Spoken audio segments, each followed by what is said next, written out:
변호사계의 아이돌 중에서도 센터급 비주얼을 갖추고 있다고 본인이 주장하시는 분이시면 제가 주장을 했나요? 이거는 이러다가 특권 받을 수도 있습니다. 안 됩니다. 네, 예. 제작진에게 특별히 부탁했다고 하는 네네 정구승 변호사님 나오셨습니다. 네, 반갑습니다. 안녕하세요. 네, 반갑습니다. 아니 제가 제작진 오늘 뵙는 건 처음이고요. 네, 제작진께 맞습니다. 얘기만 많이 들었었거든요. 네. 아 근데 맞네요. 정말 변호사계의 아이돌이 맞으시네요. 앞에 꼭 변호사계를 붙여주셔야 됩니다.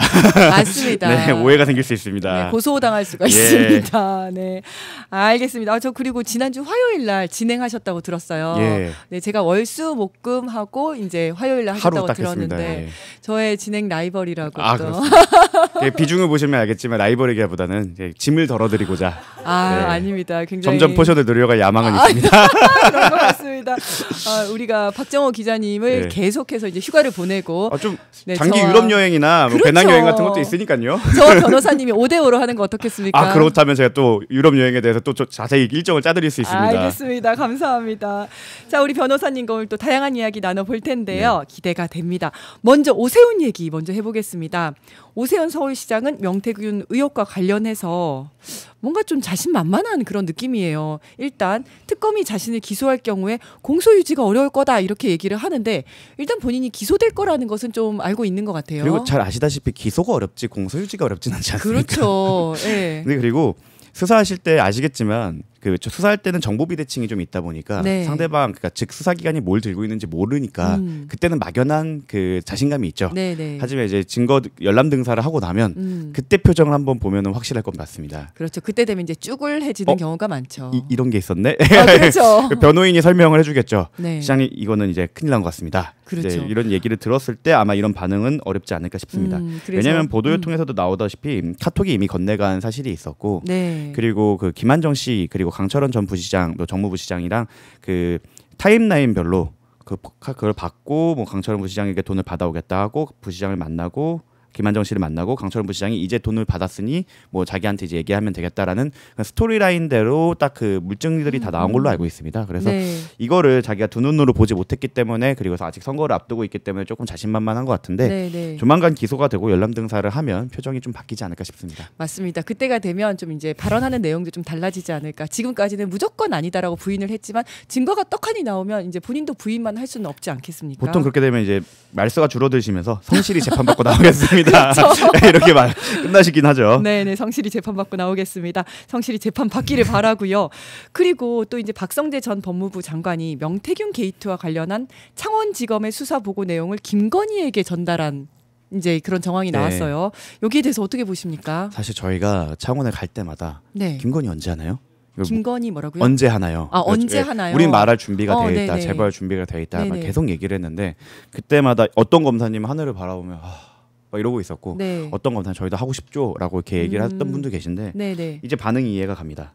그러니까 그 내용이 실시간으로 김건희 본인한테 전달이 되고 있었던 거 아닙니까? 게다가 수사보고 때 되게 특이했던 점 중에 하나가 기록을 보면서 수사보고에 보통은 검사 한 명이 도장 찍잖아요. 수사보고는 네네네. 아니면 뭐 수사관 한 명이 찍는데 검사 7명의 도장이 들어가 있던 수사보고가 있던 걸로 기억해요. 네. 사실상 이거는 사실 한 명을 특정할 필요 없이 우리가 다 이거에는 동의한다라는데 그 수사보고 내용이 김건희에 대한 연관성이 있으니 수사해야 된다라는 취지였었거든요. 네네. 그때 그런 기록을 본 기억이 있어서 생각을 해보면 나름 현장에 있던 그 평검사들은 저항을 했던 거네요. 저항이나 좀 수사를 해보려고 노력했던 거 아닌가. 네, 그러네요. 하지만 또 그분들을 의인이라고 또 칭송하기엔 좀 애매한 게 그럼 특검에 와서 정유미 그 당시 창원지검장에 대한 뭐 수사나 이런 걸로 나아가진 않았잖아요. 그렇죠. 예, 그건 안 했었는데 근데 정말 그 검사들의 도장 7개가 찍혀 있었다는 건 굉장히 이례적이네요. 굉장히 이례적이죠. 그거는 위에서 뭔가 김건희 수사를 막으려는 것이 보이니까 우리 모두는 이걸 원합니다라고 하면서 어떤 소극적인 저항, 소극적인 의사 표현을 했던 것 같아요. 사실 그걸로. 칸도 없잖아요. 없죠. 그냥 거기다 다 찍은 그냥 거잖아요. 찍은 거죠.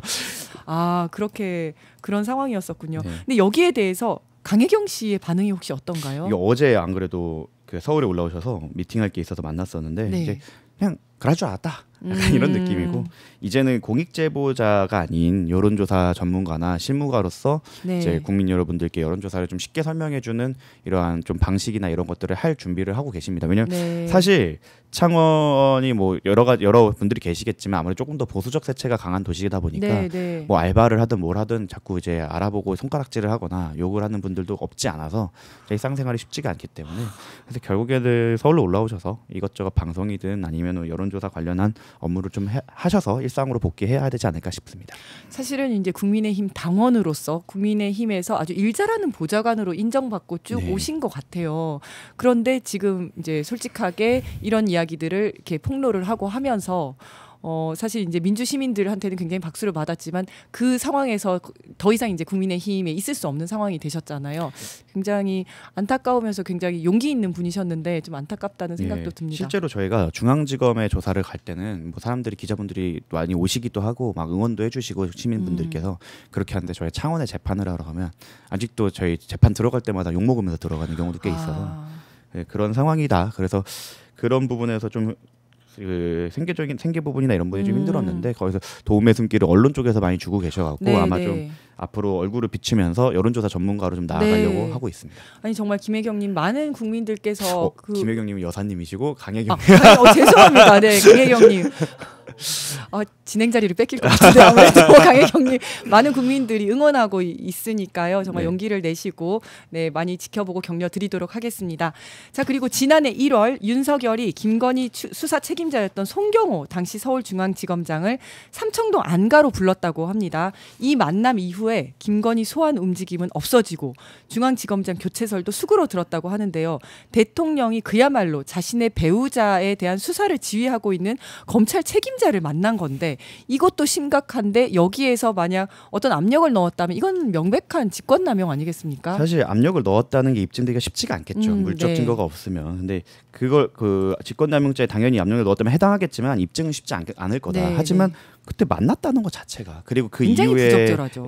그 이후에 보여진 외부로 네. 보여진 행보를 보더라도 이건 네, 굉장히 네. 부적절하고 사실 이럴 때 하라고 전 검사장들이 이제 프로스에 글 쓰면서 저항을 했어야 되는 건데 했었어야죠. 예. 네, 네. 그러니까 지금 너무 가끔 조용하지 그런 않습니까? 분들이 있어요. 검찰은 중립적이고 공정한데 자꾸 정치에 이용당한다라는 식의 이제 검찰 내부 아니면 검찰 출신의 분들이 그렇게 얘기하시는 분들이 있는데 과거를 보십시오. 그분들이 이렇게 검찰이 휘둘릴 때 그때 검사들이 어떻게 했는가 그리고 오히려 적극적으로 정권에 부역을 하면서 어떤 이득을 보았는가를 봤을 땐 독립을 시켜놓은 그 결과는 저는 윤석열이라고 생각을 합니다. 네. 그때 당시 뭐 자기가 알아서 수사를 하겠다고 해서 뭐 중앙지검장이 되고 총장이 되고 이랬었는데 그 결과가 윤석열이고 거기에 그 괴물 윤석열만 있었던 게 아니라 많은 사람들이 부역했고 거기에 네. 최소 소극적 부역까지 했다. 이런 걸 보면은 검찰에 대한 비판이나 검찰에 대한 개혁은 미룰 수 없는 과제이다라는 걸 보여준 단적인 사례인 것 같습니다. 맞습니다. 그런데 4개월 뒤인 5월에 총선 이후에 이원석 검찰총장 지시로 김건희 수사 전담팀이 꾸려지니까 이 송 전 지검장을 비롯한 지휘 라인은 전부 다 또 교체가 됐어요. 이때 최소 동기들은 같이 옷을 벗었어야죠. 네. 항의의 표시로. 네, 네. 예.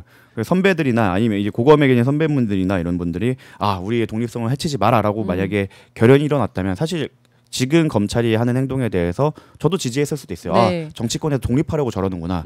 근데 이때는 정말 아무도 움직이지 않았고 그렇죠. 오히려 거기에 줄을 서기려고 오히려 아우성이었던 걸 생각을 하면 이미 검찰은 하나의 당이 됐다. 검찰 네. 당이다라고밖에 보여지지 않습니다. 네, 네.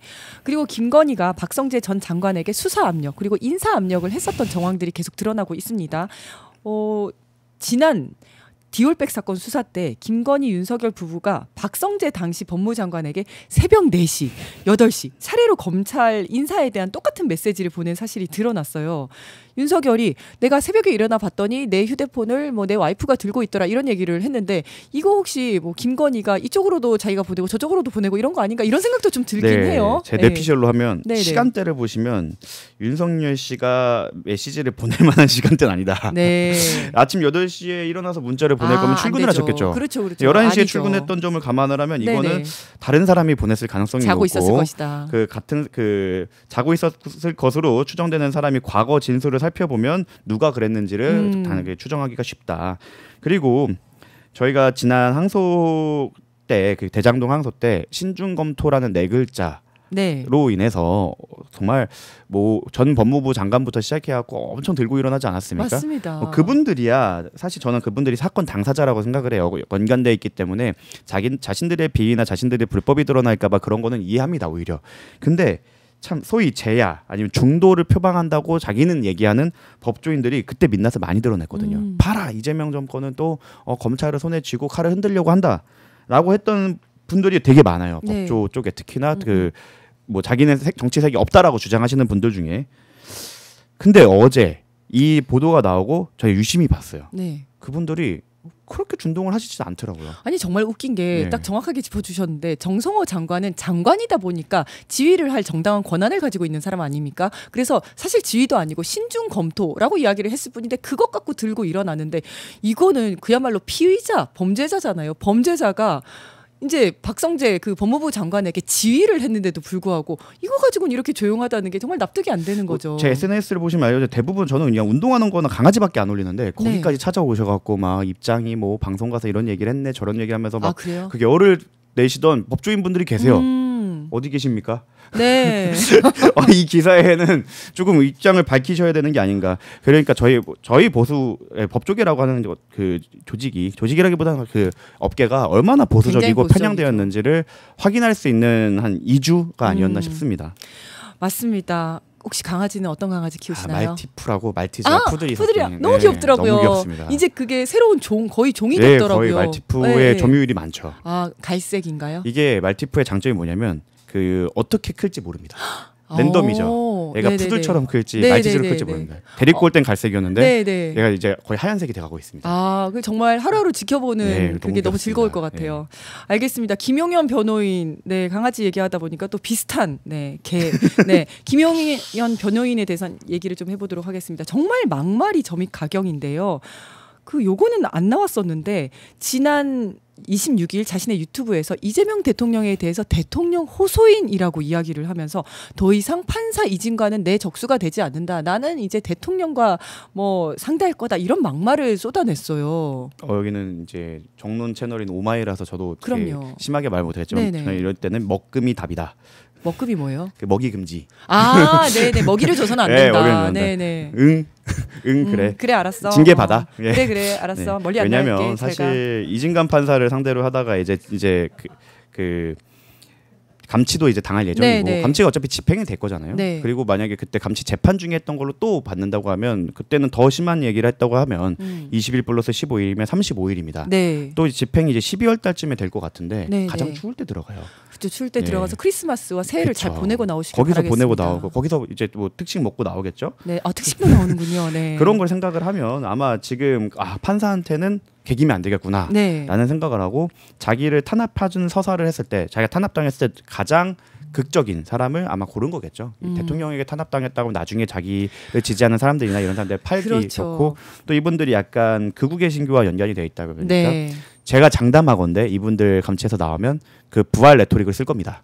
마치 순교자처럼 예수처럼 마치 그렇게 힘든 일을 겪고 내가 마치 부활하신 예수님처럼 나는 감치에서 벗어나서 이제 뭐 활동을 하겠다 막 이런 식의 그런 뭐 시나리오가 보이는데 그래도 가야죠. 아니 그리고 이 막말을 쏟아낸 유튜브 영상을 이제 또 삭제를 했다 그래요. 여기저기서 고발이 들어가고 징계를 받을 것 같으니까 삭제한 거 아닌가 이런 생각이 드는데요. 자 그러면 법정 모욕과 명예훼손 가능하겠죠? 뭐 이거는 사실은 저는 체포나 구속이 필요 없다고 생각하는 게 증거가 너무 많습니다. 너무 본인이 여기저기에 다 이렇게 그리고 심지어 이걸 지웠다고 해도 기자분들께서 아카이빙을 안 하셨을까요? 다 가지고 있겠죠. 그게 아니더라도 사실 인용된 그 영상들도 너무 많기 때문에 맞습니다. 충분히 차고 넘치고 오마이에서도 갖고 있을 거라고 생각합니다. 그래서 이분들은 사실은 그 최근 유행하는 말로 잔악괴라는 표현이 있잖아요. 자본주의가 낳은 괴물. 이분들은 진악괴다. 직위원이 낳은 괴물이다. 진악괴. 부정적 강화가 이루어낸 어떻게 보면은 막말인데 사실 처음부터 저러진 않았어요. 직위원 재판장님의 재판을 받으면서 저렇게 해도 됐던 거죠. 이렇게 해도 되네, 저렇게 해도 되네라고 하면서 점점 이게 수위가 올라간 것 같은데 진화를 한 것 같아요. 그 안에서. 사실 이거는 저는 그래서 전적으로는 사법부 책임이라고 생각합니다. 우리 오은영 리포트나 이런 걸 보면 애기들도 문제지만 사실 네. 그렇게 만든 부모가 문제잖아요. 네네 그렇게 키운 거죠. 그렇죠. 네. 재판부도 문제고 그 재판부를 그대로 놔둔 대법원 코트가 문제다. 결국 이것 우리 부끄러움을 느끼고 있는 건 국민이지만 사실 네. 이거에 대한 책임은 대법원과 그리고 지기현 재판장에게 있다라고 생각합니다. 징계도 될 거라고 생각하시죠? 되겠죠. 네. 근데 제가 찾아봤거든요. 네. 근데 그 감치를 받은 그 변호인들은 뭐 대부분 징계를 받았던 것 같아요. 그리고 네네. 사실 형사 처벌을 받게 되면 자동으로 또 이제 뭐 그렇죠. 금고 이상 나오면 네네. 뭐 그 자격이 정지되니까. 정지되고 하니까. 현실적으로 봤을 때 징계가 진행이 된다고 하면 이게 대한변협 차원에서 징계가 시작될 수도 있지만 보통 서울변회 네. 그다음에 거기에서 결정이 되면 대한변협 그리고 대한변협에서 결정이 이의제기를 하면은 법무부 가고 법무부에서 결정이 나더라도 행정소송이 가능합니다. 1심, 2심, 3심을 하면 왜냐면 제가 약간 보복성 징계를 한번 당해봤기 때문에 그래요? 네. 제가 그게 한 2년 전 사건인데 올해 지난달에 제가 법무부에 불려갔던 걸 생각을 하면 네. 거의 그 정도의 속도로 진행이 된다. 네. 그러니까 2020한 3년 사건이 25년 말에 심의가 되는 걸 보면 지금 25년 말 사건인데 이게 대한변협에 올라가고 법무부까지 가기에는 시간이 꽤 걸릴 거라 사실 형사 처벌이 더 빠르지 않을까라는 생각이 납니다. 그렇겠네요. 그럼 변호사직이 박탈되는 것을 보기 위해서는 한 3, 4년은 기다려야 되겠네요. 총선 지나고서가 아닐까. 그러네. 총선도 나온다고 하는 거 아닌지 모르겠습니다. 그러니까 이분 입장에서는 변호사 징계를 받으면 바로 총선으로 우선을 직행을 타지 할 수 않을까. 있겠죠. 사실 네. 이분들 입장에서 꽃놀이패예요. 그러니까 감치를 당하면 아마 이 얘기 할 겁니다. 변호인단이 감치됐기 때문에 김용현 전 장관이 변호인 조력을 받을 수 없다. 그렇기 때문에 재판을 진행할 수 없다. 연기해달라라고 할 거고 네. 그럼 한 달 밀릴 수도 있을 텐데 감치 안 된 변호인들은 아마 사임을 하던가 이런 식으로 플레이를 하지 않을까 예상은 됩니다. 그런데 사실 김용현 이게 이제 의뢰인한테 전혀 도움이 되지 않는 상황이잖아요. 김용현 전 장관 같은 경우에는 저기를 해야 될 것 같은데 가스라이팅 나오는데 가지 옆에서 실실 웃고 있더라고요. 아니 이게 전혀 도움이 안 될 텐데 본인은 지옥으로 보내고 있는데 그렇죠. 사실 가끔 저희도 재판을 하다 보면 네네. 이제 재판장님이 좀 너무 불리하게 하거나 이러면은 저희가 하는 가장 큰 반발이 속기에 꼭 적어주십시오. 이 정도인데. 그 정도인데 네, 진짜. 그것만 해도 의뢰인이 옆에서 이제 허벅지 꽉 잡잖아요. 괜히 찍힐까봐 판사한테 해라. 찍힐까봐 네. 그죠. 근데 저 정도로 하는데 의뢰인이 모른다는 건 정말 가스라이팅이 제대로 돼 있거나 아니면은 어차피 나는 무기다. 정말요? 네. 그러니까 나중에 사면을 받든 뭐 이렇게 정치적 지형이 바뀌는 것밖에 난 답이 없다는 걸 알고 있던가 둘 중 하나라고 생각을 하고 사실 동부구치소를 가면 NPC 마냥 있었던 게 김용현이거든요. 뭐 마냥 있었던? 그 게임에 보면 항상 있는 상점 주인인 것처럼 1번 방에 항상 김용현 전 장관이 항상 있었어요. 근데 그때 들어오던 변호인이 아니에요. 그러니까 저분들은 정말로 재판 방송되니까 나와갖고 좀 더 이렇게 하는 게 아닌가라는 생각이 듭니다. 네, 다음은 이제 이화영 부지사 재판으로 한번 가보겠습니다. 이화영 부지사 재판 검사에 대한 감찰 지시를 이재명 대통령께서 하셨죠. 이랬더니 관련자들이 2프로스에 글을 올리고 있습니다. 일단 요거 한번 여쭤보겠습니다. 이렇게 검사들이 단체로 퇴정하는 경우를 본 적이 있습니까? 그 역사책에서 보통 역사책에서도 못 본 것 같아요, 진짜. 복제 항고하던 근데 검사들은 한 번도 항고를 해본 적이 없기 때문에 그렇죠. 아니 정말 검사들이 이렇게 단체로 퇴정을 한다고? 요즘 못 볼 때 배웠던 것 같은데 못 보던 꼴을 많이 보고 있는 것 같습니다. 근데 사실 피의자들이 혓바닥이 길다라는 생각을 하게 했고 이게 다 나중에 양형자료로 좀 쓰였으면 좋겠다는 생각입니다. 왜냐하면 제가 감찰 관련해 갖고 이제 봉지욱 기자님이 이제 자료 이렇게 올리시는 걸 봤는데 생각보다 디테일하게 됐고 교도관들이 이미 수많은 증언을 해놓은 걸로 알고 있어요. 네네. 사실 이번에 증인 채택을 배신하에 눈과 귀를 가렸다고 하는데 저도 이게 블러핑이라는 봉 기자님의 말씀에 동의하는 게 교도관들의 진술이 이미 사실은 감찰팀을 통해서 확보가 된 걸로 알고 있습니다. 그분들이 나와갖고 술 그거 계속한 거 맞고 연어 계속했고 도시락 계속했다라는 말 나오면 사실은 더 그럴 상황인데 국민 참여 재판이다 보니까 5일밖에 못 하고 뭐 이런 사정이 있고 그렇기 때문에 증인을 많이 못 부른다는 걸 알고 어떻게든 판을 깨기 위해서 이런 행동을 했다. 그리고 이게 퇴정이 즉흥적으로 일어난 게 아니잖아요. 오전 때는 할 거 다 하고 오후에 딱 그걸 낭독을 하고 퇴정을 해버렸는데 아예 계획적으로 한 거죠. 어디 선까지 결제를 받았을까 이게 궁금합니다. 저는 이 정도 일을 하는데 그 부장이나 부부장 선에서 진행됐을 거라고 생각하지 않거든요. 더 윗선까지 올라갔을 최소 것이다. 검사장 가능하다면 대검 정보보고까지는 하지 않았을까. 왜냐면 이걸 총대 메고 가기에는 좀 어려운 부분이 있고 사실 지금 공판 검사나 공판 검사 1명, 수사 검사 2명이 들어왔다고 하는데 그분들이 그 유명한 13층 뭐 1300 몇 호 검사실에 다 같이 그 층에 있던 사람들이라 몰랐을 리 없던 사람들이거든요. 그래서 공범들이 지금 그 공범의 범죄 행위 발각되는 걸 막기 위해 준동하고 있다라고 보시면 될 것 같습니다. 그렇군요. 만약에 윗선에서 모르고 이런 행동을 했다면 바로 무슨 지시가 내려오든지 너네 도대체 뭐하는 짓이야라고 하면서 뭐 징계가 가든지 했을 텐데 조용히 있었던 걸로 봐서 아마 알고 있지 않았을까라는 생각이 들고요. 그러고 만약에 정말 공무원이 이렇게 제대로 잘못된 행동을 했다면 그 뭐 법무부 장관이든 대통령 입장에서는 감찰 지시를 하는 건 당연한 거 아니겠습니까? 당연한 거죠. 실제로 의혹 정도가 아니라 이미 거기에 대한 감찰이 어느 정도 이루어졌고 감찰 결과 보고서가 나온 걸로 알고 있습니다. 그래서 내용이 꽤 디테일하게 나와 있고 그 사실 검사들이 다 저런 스탠스인가라고 하시는 국민 여러분들도 있을 거예요. 근데 대부분의 검사들은 형사부에서 일을 하고 네. 형사부 검사들이나 제 동기나 친구 아니면 선후배를 만나면 다 그 얘기해요. 특수부 애들이 우리 회사 다 망쳐놨다. 망해도 싸다. 네. 나는 매일 하루에 막 10건, 15건 배당 받아서 교통사고, 막 사기, 절도폭력 사건, 진짜. 보안수사하려고 보안수사 요구하고 경찰에 뭐하고 아니면 직접 불러갖고 차 어떻게 박았다고요? 이거 하고 있는데 네. 이렇게 정치 사건 막 이런 거 어떻게 보면 승진 잘 되고 이런 사건만 하는 친구들이 자기는 막 갑자기 눈 감았다 떴는데 통영으로 일어나고 갑자기 감았다 일어났더니 막 강원도로 가 있고 이런데 저런 사람들은 항상 멀리 가봐야 수원 다시 서울 중앙 권력의 남부의 핵심에서 진짜 그쪽만 돌잖아요. 맞습니다. 권력에 부역하면서 네. 권력의 핵심에 있으면서 그걸로 승진하고 하는 거죠. 나중에 무죄가 나오든지 말든지. 무죄 많이 나왔잖아요. 네, 사실은. 무죄 나오더라도 기소하고 수사하고 그렇죠. 기소해가지고 하면 그냥 본인은 승진하는 거죠. 그래서 그분들이 그렇게 얘기하세요. 그러니까 억울한 측면 자기네는 없진 않지만 이것도 우리 업보다 우리가 그때 나서지 못한 것도 업보고 우리 회사는 그럴만하다라는 말씀을 하시는 검사들도 많아요. 그래서 참 저도 아는 검사가 이런 얘기를 하더라고요. 그 이제 검사들은 사실은 이게 이제 정치적 중립을 해야 되고 이러다 보니까 자기들끼리는 이런 상황에 대해서 막 얘기를 많이는 안 한다고 해요. 그쵸. 근데 이제 부장 검사가 이런 얘기를 하더래요. 너네 너무 열심히 일하지 마라. 어차피 이 조직은 망하게 생겼다. 이런 얘기를 한다고 해요.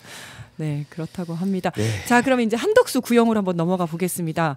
내란 특검이 한덕수 전 총리 내란 재판 결심 공판에서 15년형을 구형을 했습니다. 어떻게 보셨습니까? 그 구형 연수가 나오기 전까지는 네. 와 역시 특검이 결기를 보여주는 그렇죠. 뭐 굉장히 중요한 범죄고 이래서 가볍지가 않다. 뭐 이런 얘기 했잖아요. 역시 조은석인가 막 이러고 네. 있는데 일단 특검 편에서 먼저 편을 들어보고 거기에 대한 비판을 하겠습니다. 음. 편을 들자고 한다면 그 사실 이 수사의 성패를 가르는 건 그 대통령실이 얼마나 가담했는지를 밝혀내는 것, 네. 그리고 저는 국민의힘이 얼마나 가담됐는지를 밝혀내는 것, 그리고 이제 군 관련 문제인 건데 사실 여기에 뭐 한덕수 전 총리는 포함되지 않아요. 그러니까 한덕수 전 총리에 대해서 구속영장을 청구하지 않았던 부분이나 이런 부분을 이제 들리는 이제 기자분들한테 얘기를 들어보면 가보니 국민의힘 의원들이 참고인 조사를 가보니 한덕수가 다 말해놨다더라.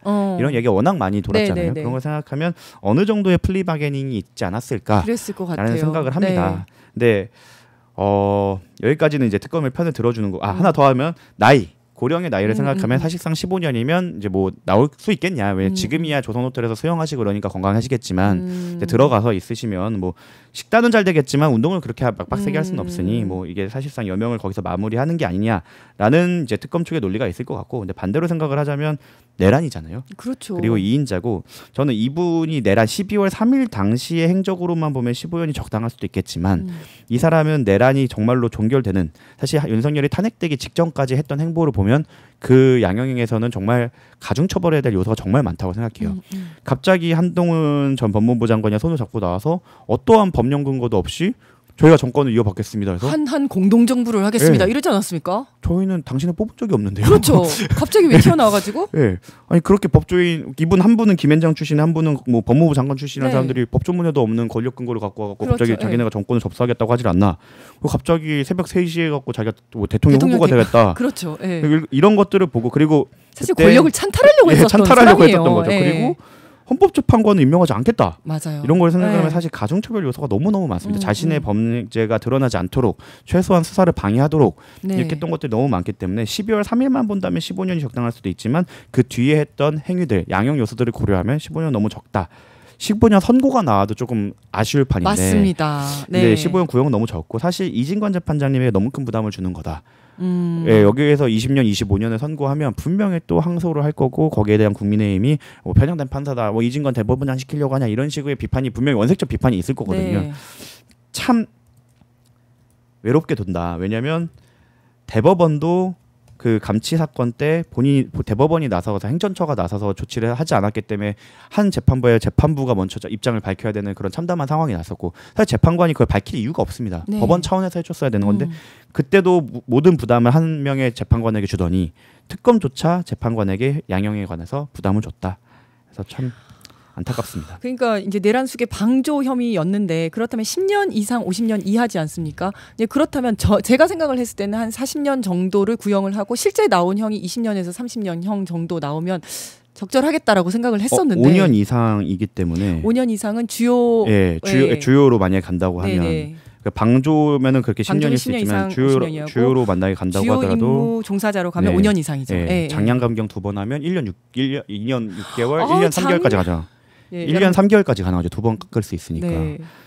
그래서 설마 감경이 되진 않겠죠. 장량 감경이라는 건 정상 참작을 해서 감경을 한다는 건데 주로 이제 반성한다든지 피해자가 뭐 처벌을 원하지 않는다든지 이럴 경우에 합의가 모두 완료되었다. 그렇죠. 이 모든 국민이 다 피해자인데. 근데 내란의 피해자는 말씀하신 대로 모든 국민 5천만 원한테 합의금 보증해 주시면 모르겠는데. 그러면 생각을 해볼 수도 있겠습니다만은 저는 안 할 겁니다. 그래도 저는 합의 안 할 겁니다. 이런 걸 생각을 하면 사실은 뭐 특검 입장에서는 과거 그 판례나 이런 걸 봤을 때 15년 구형이 적당하다고 생각할 수도 있겠지만 그 내란을 방구석에서 음모했던 사람들에 대한 구형이 20년이었던 걸 생각을 하면 아쉬움이 남을 수밖에 없습니다. 저는 정말 너무 괘씸한 게 지금까지 계속 안 했다. 나는 종이를 받은 적도 없고 그걸 본 적도 없고 이렇게 주장을 하다가 CCTV가 딱 밝혀지니까 그때부터 기억나지 않는다라고 나갔잖아요.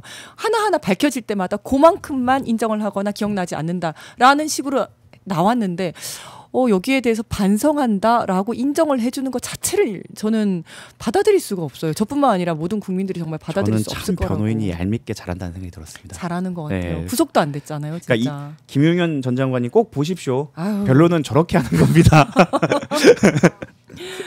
맞습니다. 자, 그래서 피고인 윤석열에 대한 구형량에도 좀 관심이 모아지고 있는데요. 어떻게 전망을 하십니까? 사실 2개밖에 없잖아요.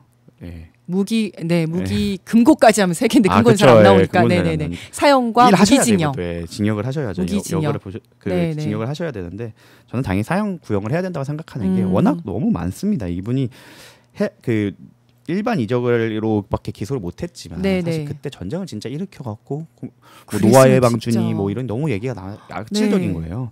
사실 성공을 못했을 뿐이지 너무 악질적인 내용이 너무 많고 이게 만약에 국민들의 그 성원이 모여서 막지 못했다고 한다면 지금쯤 정말 너무 많은 피해자들이 생겼을 거고 너무 많은 눈물이 흘렀을 것 같은데 여기에 대해서 저희가 이 사람을 실제로 집행을 하지 않더라도 법적으로 선언을 하지 않는 이상 이거는 두고두고 역사의 오점이 될 거라고 생각합니다. 맞습니다. 그리고 저는 국내 정치만 바라보다가 보니까 그런 생각을 못했었는데 해외에서도 아마 이거를 굉장히 지켜보고 있을 거예요. 그럴 것 같아요. 이거를 리딩 케이스가 될 거다. 왜냐하면 저 이번에 브라질에 대한 뭐 이런 게 뉴스로 나오는 거 보면 대한민국이 그 내란을 시도했던 사람에게 사형을 구형함으로써 정의를 바로 세웠다라는 뉴스가 해외로 나갈 수 있게 좀 그렇게 구형을 해주셨으면 좋겠다고 생각합니다. 맞습니다. 자, 그리고 어제 추경호 전 원내대표의 체포 동의안이 국회를 통과를 했습니다. 이 국회 통과할 거라는 건 모두가 좀 이제 예상을 했는데 그래서 다음 달 초쯤에 법원에 구속영장 심사가 있을 예정인데요. 아마 12월 3일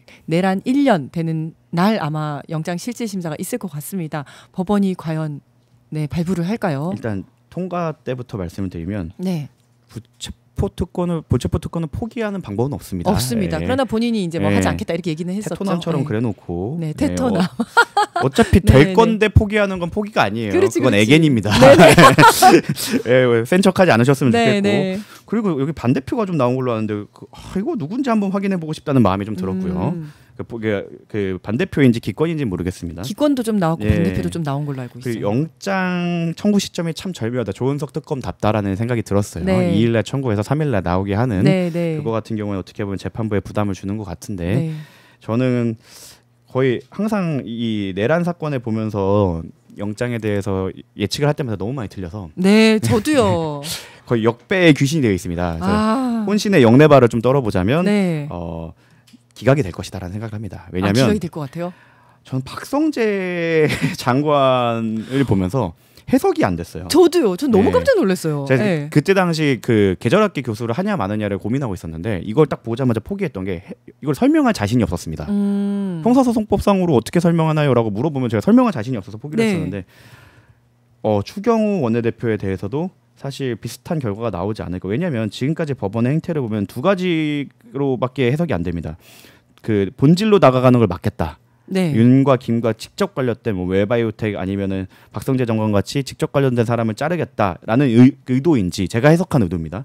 하나는 박성재가 특이한 케이스다. 왜냐하면 위법성을 들었을 게 약간 힌트라고 생각하는데 대법원도 회의를 했잖아요. 네. 근데 법무부도 똑같이 회의를 했고 네, 네, 계엄이 네. 적법하다는 전제하에서 루틴 업무를 했다는 자기들의 방어 논리에 만약에 법무부 장관이 구속이 된다면 그 논리대로라면 깨질 나중에 수가 있다. 그 대법원장에 대한 영장이 청구됐을 때 깰 네. 논리가 없는 거죠. 그래서 그것 때문에 박성재만 튄 건지 모르겠습니다. 하지만 이런 여러 가지 정황을 봤을 때 과연 추경호 원내대표한테 영장을 발부할까? 왜냐하면 이 사이드 이펙트가 정말 강하다고 생각되는 게 저는 네. 여기에 분수령이라고 생각을 해요. 아까 특검의 성공 여부를 부분은 척도가 국민의힘에 대한 수사라고 말씀드렸었는데 네네. 추경호 원내대표가 만약 구속이 된다라고 하면 이미 뭐 말을 맞추고 여러 가지는 했겠지만 그때 당시 같이 국회에 있다가 나왔던 사람들 그렇죠. 그리고 갑자기 국회에 가서 숫자를 세는 것처럼 하면서 전화를 네. 했던 사람들 네네. 추경호와 통화했던 사람들도 이제 참고인이 아니라 피의자가 되게 됩니다. 그렇습니다. 그렇게 예. 되면 한석이 날아가는 게 아니에요. 네네. 그런 그거에 대한 이펙트를 생각했을 때 사이드 이펙트를 생각했을 때 과연 법원이 이걸 허용해 줄 것인가에 대해서 좀 부정적으로 보는 건데 또 긍정적으로 보는 부분은 또 그거죠. 한덕수 그 얄미운 한덕수에 대해서 플리바게닝까지 해가면서 얻어낸 쌓아온 증거인데 이게 영장을 못 두를까? 어떻게 보면 그게 걱정돼서 조은석 특검이 이렇게 날짜까지 조정한 것 같은데 라는 우리가 모르는 한 방이 있지 않을까라는 기대도 좀 하고 있긴 합니다. 네, 기대를 좀 하고 있는데요. 만약에 이제 영장이 발부가 된다면 그 정당해산 심판까지 좀 쭉 갈 수 있지 않을까라는 생각도 좀 들거든요. 그것도 그건데 사실 국민의힘 내부 정치가 정말 경랑으로 이제 들어갈 건 맞습니다. 왜냐하면 장동혁 대표는 당시 표결에 참여하지 않았습니까? 네. 그리고 장동혁 대표가 지금 TK 의원들과의 뭐 약간 갈등이 있다 아니면은 그립이 안 된다라는 네네. 말이 많은데 사실 그때 국회에 같이 있던 사람들이나 분들이 다 그 소위 말하는 언더진윤 TK 의원들이죠. 그럼 그분들이 줄줄이 다 피의자로 전환이 될 그럴 수 거고 있죠. 예. 지금 어떻게 보면 당에서 다른 사법 리스크가 없었던 나경원 의원도 새로운 사법 리스크가 생기는 거예요. 그렇죠. 예, 그렇게 되면 만약 이분들이 수사를 받거나 뭐 문제가 돼갖고 의원직이 날아간다고 하면 네. 보궐이나 이런 때 아니면 이번에 그 지역 선거 때 네. 그 윤리 규정이나 이런 것 때문에 있을 때 뭐 출마를 못하게 하거나 여러 가지 방법을 쓸 수 있더라고요. 장동혁 대표가 그렇게 되면 그 헤게모니 싸움에서 어떻게 보면 극우 쪽인 장동혁 대표가 가져갈 수도 있는 이런 그 효과를 낼 수도 있을 것 같다라는 생각이 듭니다. 네, 그러고 또 마침 또 12월 3일이 장동혁 대표의 취임 100일이더라고요. 그쵸. 그래서 그때 이제 사과를 하냐 안 하냐 뭐 이런 얘기들이 또 나오고 있던데 지금 이제 국힘 초선들은 지금 속보가 떴는데요. 장동혁 대표가 사과 안 하면 20명이 집단 행동할 거다. 연판장 돌리겠다. 뭐 이제 이런 얘기를 하고 있습니다. 어떻게 될까요? 근데 참 웃긴 게 피해자는 국민이잖아요. 그렇죠. 사과하느냐 마느냐는 가해자들끼리 조용히 처리하고 네. 그 피해자들한테 죄송합니다를 하면 되는 거예요. 네, 해야 되는 거죠. 그러니까 이건 것 그렇게. 같아요. 그러니까 우리는 피해자인데 갑자기 가해자들끼리 막 수덕수덕하면서 나는 그때 멀리서 꿀밤 한 대밖에 안 때렸어. 너가 세게 때린 거잖아. 난 그래서 사과할래. 그 싸우는 거 보는 거 자체가 사실 피곤해. 2차가예요. 맞아요. 우리가 피해자잖아요. 네, 맞습니다. 이거를 지네끼리 알아서 하시지 왜 그렇게 하는지. 이거를 연판장을 돌린다? 아니 그냥 사과하세요 본인이. 사과를 해야죠. 예. 연판장을 왜 돌립니까? 그냥 개별적으로 소신 있게 국회의원 한 명 한 명이 이제 입법기관이자 의정기관이고 헌법기관 네. 아닙니까? 본인들이 알아서 하시면 됩니다. 맞습니다. 그리고 100번 1000번 사과를 해야죠. 정말 그렇다는 생각이 들고 그런데 패스트트랙 충돌에 항소 포기를 했습니다. 지금 1심에서 벌금형을 받은 국민의힘 전현직 의원 등에 대해서 항소하지 않기로 결정을 한 건데요. 이제 그러면 1심 선고 형량이 상한이 되기 때문에 어쨌든 의원직은 유지할 수 있게 됐습니다. 근데 이렇게 형 종이 바뀌었을 때 구형을 2년 구형을 했는데 징역형을 구형을 했는데 벌금형을 받은 거잖아요. 형 종이 변경이 됐을 때는 내부 기준에 따르더라도 항소를 해야 되는데 항소를 안 했고 아무도 반발을 하지 않고 있습니다. 본인이 제야라고 주장하는 중도라고 주장하는 그 수많은 법조인들 다 어디 갔는지 모르겠어요. 그러니까요. 네. 부끄럽지 않습니까? 너무 투명하잖아요. 진짜 너무 네, 투명합니다. 너무 투명합니다. 그리고 네. 요즘에 구치소나 이런 데 가거나 아니면 재판 결과를 제가 전달드리는 의뢰인한테 설명을 못 하겠어요.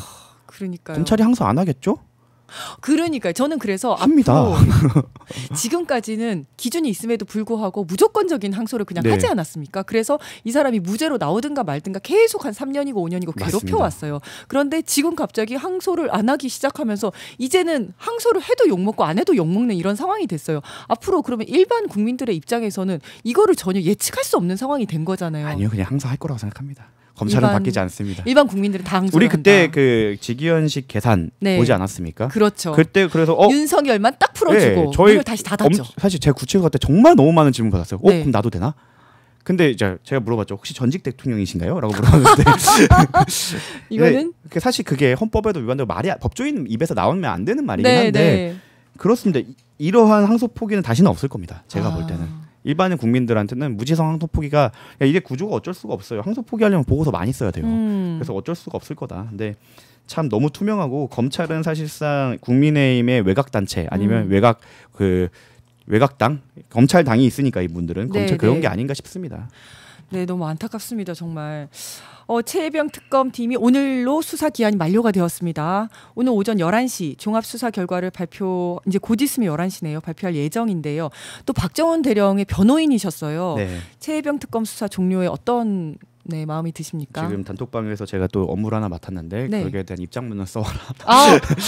그러네요. 빨리 또 네, 아침에 방송이 끝난 받았거든요. 다음에. 네, 네, 여기 이제 오마이뉴스 오면서 이제 기사를 보면서 기사가 최혜병 특검 난가 싶었죠. 네. 나더라고요. 네, 막내입니다. 네. 그래서 나구나 내가 써야겠구나 하고 있는데 사실 저희가 이제 중간 보고 같은 경우에는 여러 경로를 통해서 좀 확인한 부분이 있었는데 좀 미진한 부분이 없지는 않습니다. 근데 마지막에 저희가 진짜 막 고발도 하고 고소도 하고 막 난리를 쳐서 그 군검사들한테 대한 기소가 진행된 건 좀 다행이긴 한데 네. 이게 끝이 아니라고 저희는 생각합니다. 특검은 그 활동 기간 동안 조사를 하는 거고 수사를 하는 거고 특검이 종료된 다음에도 일반적인 수사기관이 수사를 이어나갈 수 있다고 생각을 합니다. 그래서 네. 그 부분에 대해서는 정말 진실이 밝혀질 때까지 끝까지 해야 되는 부분이 있을 거라 생각하고 이번에 불기소가 됐거나 이번에 수사 선상에 제대로 올리지 못했던 사람들에게 면죄부를 주는 건 아니다. 네. 그러니까 이거는 끝까지 밝혀져야 되고 재판을 통해서 재판 과정 중에서 자기 살 길을 찾기 위해 이제 말하기 시작하는 사람들, 죄수의 딜레마가 발현이 되는 사람들로 인해서 새로운 수사가 진행될 수 있을 거다라는 희망을 좀 가져봅니다. 네, 사실 알겠습니다. 그 희망을 안 갖기엔 좀 많이 실망스러워서요. 그러시군요. 네. 그러니까 이번에 한 6명에 대해서 영장이 다 기각이 되고 이런 것들도 좀 아쉬운 점이죠. 90%가 기각이 됐습니다. 그러니까요. 네. 굉장히 아쉬운 점이었습니다. 그래도 그동안 굉장히 수고 많으셨다는 말씀을 네. 드리고 싶고요. 박정원 대령은 이 수사에 대해서 어떤 말씀이 혹시 있으셨을까요? 그거를 받아서 제가 정리할 예정입니다. 그렇군요. 네. 아마 제가 써야 돼갖고요. 언제 네네. 쓸지 모르겠는데 오늘 중으로 무조건 써야 될 것 같습니다. 딱 보니까 나구나. 딱 보니까 오늘 중이구나라는 네, 느낌이 네. 딱 왔습니다. 그래서 아마 오늘 중으로 쓸 건데 아마 거기에 박정원 대령님의 입장까지 아마 같이 포함되지 않을까 싶습니다. 그리고 이분이 여전히 현직 군인이세요. 그래서 이분의 그러시죠. 이분이 입장을 발표하는 게 사실 군의 정치적 중립 위반이 될 수도 있고 어떻게 또 부담스러우시겠네요. 할 수도 개인적으로. 있기 때문에 이분의 네네. 입장을 이렇게 밝히기보다는 고생을 많이 하셨다. 근데 최근에는 좀 카톡 읽는 속도가 많이 느려졌습니다. 네네. 그만큼 이제 일이 바빠지셨다는 거죠. 네네. 저는 너무 긍정적으로 보고 예전에는 좀 슬펐던 게 그 카톡을 너무 빨리 읽으셔갖고 네. 정말 심심하시구나. 네. 그때는 정말 하늘과 구름과 이렇게 계셨으니까 네네. 그랬는데 이제는 최근에는 제가 나오는 유튜브 다 못 보시는 것 같고 하는 걸 보면서 오히려 좀 약간 디스, 약간 예, 아쉬움을 또 아니죠. 표하고 계시네요. 오히려 저는 그게 뿌듯했던 게 이제 본업으로 돌아가셨구나. 네. 그리고 또 몇 가지 또 여쭙자면 그 최근에 이수정 네. 국민의힘 어디 무슨 위원장 지역위원장인가요? 당협위원장인가요? 그 이재명 전 대표에 대해서 허위 사실을 유포한 걸로 지금 불구속 기소가 됐습니다. 이재명 대표의 두 아들이 모두 군대를 가지 않았다. 이런 내용의 허위 사실을 유포를 했었죠. 이번에 기소가 됐는데 당연히 기소가 될 거라고 생각을 했습니다만 어떻게 보셨습니까? 이게 친구의 엄마거든요. 그래요? 세상이 좁아요. 아. 멀쩡하셨거든요. 그러니까요. 원래 이제 그 알 이런 데 나올 때는 네. 다 좋아했었거든요. 정치가 참 이렇게 몸에 해롭다. 네. 그러니까 대파 막 가지고 대파 네. 머리에 꽂고 나오셨나요? 하여튼 김영선 그러지 않았어요? 의원님도 제가 몰랐는데 김영선 의원님요? 네, 네, 그 명태균 거기요? 창원에서 제가 이제 네네네. 재판할 때 이렇게 피고인 변호인 앉다 보니까 네네. 옆자리에 앉게 돼요. 네. 그분을 보면서도 많이 느꼈는데 정치가 진짜 건강에 해롭구나. 그렇군요. 그렇게 그러니까 수재였다고 이렇게 소문이 났던 그 변호사 출신의 그 정치인 분께서 수조인 물 떠드시고 막 이랬잖아요. 그때 그것 때문에 그러신지 네, 너무 깜짝 놀랐어요. 너무 충격적이었어요 그때. 있었던 일을 말씀드려요. 재판장에서 네네. 어떤 얘기를 하냐면 네. 자기가 너무 힘들어서 하루에 3페이지 10페이지밖에 못 읽는데 문서 그 기록이 3만 페이지니까 며칠을 줘야 된다 이런 기적의 계산을 하시더라고요. 정말요? 30페이지였나? 그러니까 뭐 천일을 줘야 된다 뭐 이런 얘기를 하시길래 하루에 10페이지밖에 난 10페이지인가 30페이지인가 그 정확한 그러니까 아무튼 수십 페이지 단위였어. 난 그거밖에 네. 못 보겠다. 근데 이게 기록이 3만 페이지니 네네. 그러니까 재판을 미뤄달라라는 식의 그 정말 싱크빅한 주장을 하시는 걸 보면서 이분이 그렇게 수재였다고 했는데 어떻게 이렇게 됐구나. 네. 이수정 전 의원을 보면서도 비슷한 느낌을 이제 그렇군요. 정치가 건강에 진짜 안 좋습니다. 이제 관상도 많이 바뀌셨어요. 그래서 그러니까요. 수돗물 떠먹지 마시고. 맞아. 저런 얘기 했었어요. 네. 온 집안이 남성 저런 이상한 얘기를 했었습니다. 군대 면제 막 이러면서 야 정말 안타깝습니다. 네, 어쨌든 오늘 정구승 변호사님 나와주셔서 감사드리고요. 다음번에 또 뵙도록 하겠습니다. 다음번은 5대5로 나눠서. 알겠습니다. 우리 박정호 기자님은 편안하게 유럽 여행. 제가 유럽 여행 그 스케줄링은 제가 해드릴 테니까 뭐 돈을 내드릴 수는 없겠지만 저희가 또 이제 돈도 요즘 많이 버시는 것 같은데 지원을 좀 해드리는 걸로. 그렇지 않습니다. 저희가 회사가 어렵나요? 직원이 40명입니다. 아 그래요? 네. 대표시죠? 네. 네네. 다 도둑놈 같아요. 직원분들 볼 때마다 제가 화가 치밀어 오릅니다. 예, 월급날이 왜 이렇게 빨리 돌아오나 이러면서. 왜 벌써지라는 생각이 들어요. 내가 돈 받을 때 월급날이 그렇게 안 왔는데. 변호사분들께서 저보다 많이 가져갈 때가 많습니다. 아 화가 진짜요? 많이 났습니다. 아 그러시군요. 변호사가 몇 명이세요? 15명입니다. 15명이시고 굉장히 큰 로펌인데요. 그 정도면. 쉽지 않습니다. 한 달이. 네, 화이팅 응원 드리겠습니다. 오늘 나와주셔서 감사드리고요. 감사합니다. 네, 다음에 또 뵙겠습니다. 네, 정구승 변호사님이셨습니다.